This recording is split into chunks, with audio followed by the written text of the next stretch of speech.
Boa noite, que Deus abençoe sinceramente o seu coração. A nossa sequência de vídeos será feita agora em cima das exposições realizadas na Igreja Presbiteriana Atos 2, onde a gente, depois da exposição, na quarta-feira, a gente discute sobre a pregação, aplicando a nossa realidade ou esclarecendo algumas dúvidas que ficaram durante a exposição da palavra no domingo anterior. Bem, já estamos no capítulo 4 de Atos, para a glória de Deus. Deus tem transformado nossa congregação de uma maneira maravilhosa. Você é o nosso convidado, tá? Depois eu vou estar colocando aí no link aí embaixo, o endereço para que você possa nos visitar, se Deus assim tocar o seu coração. Bem, começamos o capítulo 4 ainda dentro da mesma narrativa, do mesmo ambiente que estamos no capítulo 3, onde Pedro e João vão ao templo e nesse caminho aí ao templo se encontram com um coxo e neste momento o coxo pede alguma esmola, mas Pedro e João dizem: olhem para mim, não tenho prata nem ouro, mas o que eu tenho, isso te dou, em nome de Jesus Cristo, o Nazareno, levanta e anda. Bem, depois dessa repercussão, desse grande milagre aí, o próprio Pedro começa a fazer um discurso dizendo que não foi nenhum poder específico dos apóstolos, mas sim no poder de Jesus Cristo, o Nazareno, que houve tal milagre. Durante a sua exposição e argumentação, acontece que, de uma maneira súbita, e aí entramos no capítulo 4, do verso 1 ao verso 4, que diz assim: falando eles ainda ao povo, sobrevieram a eles os sacerdotes, o capitão do templo e os saduceus, ressentidos porque ensinavam eles ao povo e ensinavam em Jesus a ressurreição dos mortos. Os prenderam, colocaram eles no cárcere porque já era tarde, porém muitos do que ouviram aquela palavra aceitaram e o número chegou a quase 5.000. É isso mesmo, amados irmãos. Como você percebe, apesar do avanço da igreja, em meio a tudo aquilo que o Espírito Santo tem realizado, ainda assim, começa agora no capítulo 4 uma forte perseguição. E essa perseguição é uma perseguição eclesiástica, ou seja, essa perseguição começa a ser de dentro da própria comunidade religiosa.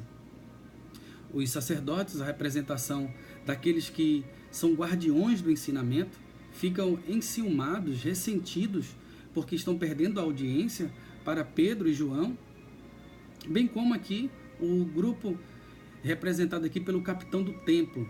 Eles eram levitas também, mas que tomavam conta ali do templo e de toda a organização do templo.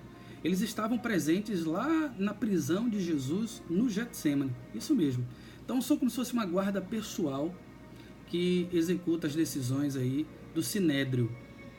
Um outro grupo aqui é o saduceu.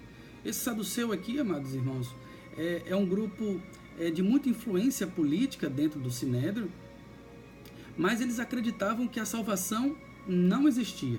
Ou eles acreditavam lá na época dos Macabeus, lá atrás, que ela já passou, o Messias já tinha chegado, mas não acreditavam nada de anjos, nada na perspectiva sobrenatural. Bem, já nesse primeiro verso aqui, a gente pode tirar algumas conclusões, que apesar de você ter o conteúdo do Evangelho, apesar de você falar e pregar o Evangelho, isso não significa que você não terá opositores. E principalmente, preste bem atenção, dentro da própria comunidade cristã. Isso mesmo, pois o diabo é especialista de usar povo de Deus contra povo de Deus. A gente percebe isso lá para trás, onde as confusões dentro do povo de Deus acontecem muitas vezes por aqueles que a gente esperava, a acolhida. Não é à toa que o crescimento dos desigrejados cresce de uma maneira assustadora dentro do Brasil, ultrapassando até o crescimento a nível de porcentagem da Assembleia de Deus. Então, desse momento aqui, eu quero dizer para você que se prepare para enfrentar grandes opositores se você é fiel à palavra de Deus. No segundo verso, a gente entra aqui que o que motiva essa perseguição é o ciúme. Por quê?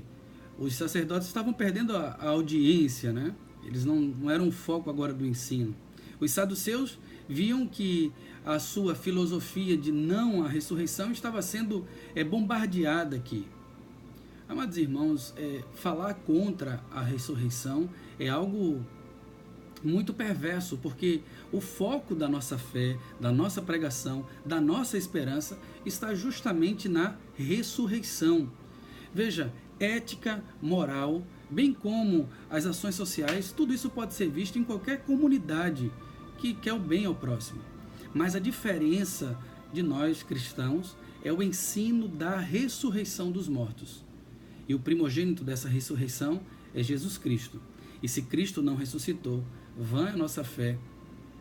E se a nossa esperança estiver apenas nessa vida, somos os mais miseráveis de todos os homens. Aqui eu quero deixar uma aplicação para vocês, que por mais grandiosa que sejam as palavras de afirmação, de encorajamento, nunca esqueça de falar do Cristo que veio ao mundo, morreu, sofreu e padeceu e ressuscitou. O nosso catecismo infantil diz que qual foi a finalidade de Cristo?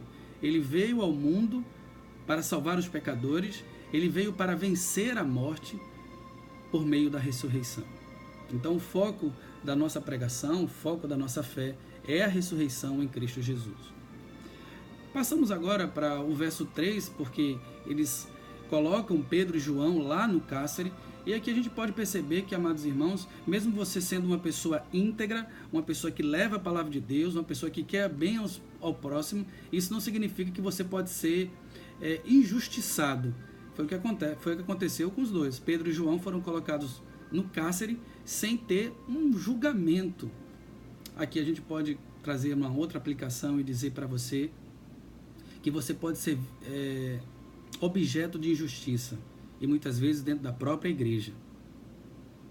Mas não fique triste, pois no verso 4 diz que muitos do que ouviram a palavra de Deus, preste bem atenção, a palavra de Deus, aceitaram, e o número chegou a cerca de 5.000 pessoas. Veja, um grupo que começa com 12 apóstolos, depois chega a 120 lá no início de Atos, depois chega ao número de 3.000 depois do sermão de Pedro, e agora a 5.000 pessoas. Ou seja, as portas do inferno não prevalecerão contra a igreja do Senhor.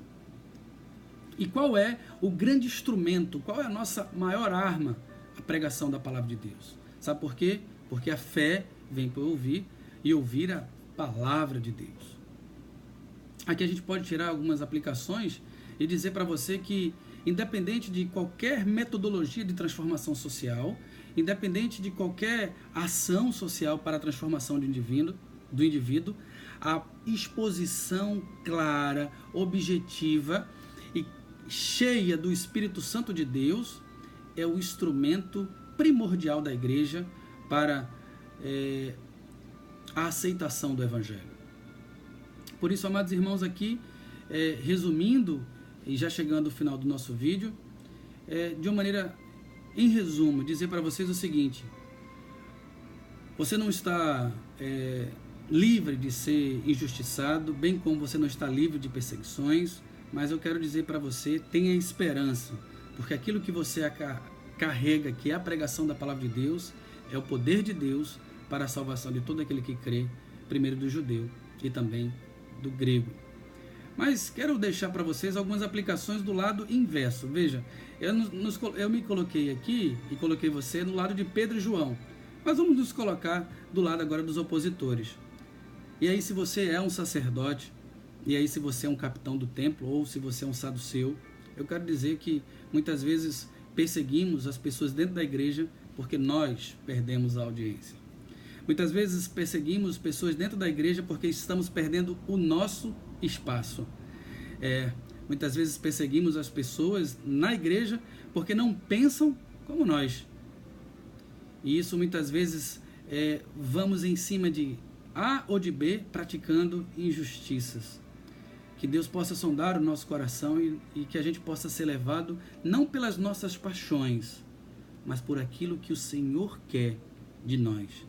E possamos deixar de lado e entender que a audiência que temos no momento é do Senhor e que o espaço que temos é do soberano Rei dos Reis. E o conteúdo do nosso Evangelho vem dado pelo Espírito Santo de Deus, falando do próprio Cristo em nossos corações.